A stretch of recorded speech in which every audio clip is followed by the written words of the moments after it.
అందరికీ నమస్కారం అండి. నేను మీ ఉమామహేశ్వరిని. ఈరోజు బూడిద గుమ్మడికాయ జ్యూస్ చేసుకుందామండి. ఇగో చూసారు కదండీ! లేత బూడిద గుమ్మడికాయ అండి.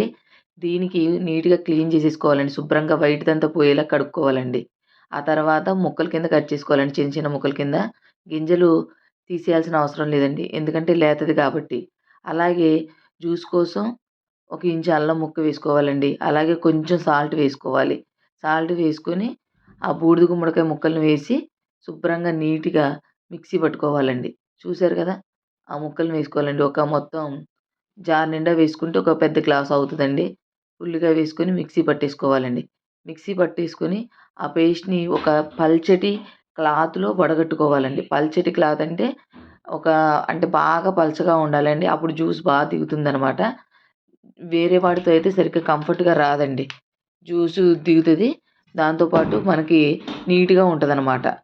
పొట్టేమి రాకుండా ఉంటదండి. చూసారు కదా! ఇలా పిండుకోవాలండి. ఈ జ్యూస్ తాగడం వల్ల షుగర్ కంట్రోల్‌లో ఉంటదండి. గ్యాస్ ట్రబుల్ తగ్గుతుంది. అలాగే మలబద్ధకం కూడా తగ్గుతుందండి. ఇది పరగడుపున తాగితే చాలా చాలా చాలా మంచిదనమాట.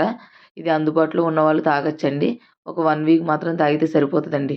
ఎక్కువ తాగక్కర్లేదు. దీంట్లో వాటర్ కంటెంట్ ఎక్కువగా ఉంటది కాబట్టి డీహైడ్రేషన్ కూడా అవ్వదండి. చూసారు కదండీ! ఇలా గట్టిగా పిండుకుంటే మనకి నీట్‌గా, క్లియర్‌గా జ్యూస్ వస్తదండి. బాగా అంటే తాగడానికి వీలుగా ఉంటది. పరగడుపున తాగితే చాలా చాలా మంచిదండి. చూసారు కదండీ! నీట్‌గా ఉంది. అదిగోండి. తాగడానికి రెడీ అయిపోయిందనమాట. రెడీ అండి. చాలా చాలా మంచిదండి. ఒకవేళ మీకు అందుబాటులో ఉంటే ఒకసారి ట్రై చేయండి. ఉంటానండి. మీ ఉమామహేశ్వరి.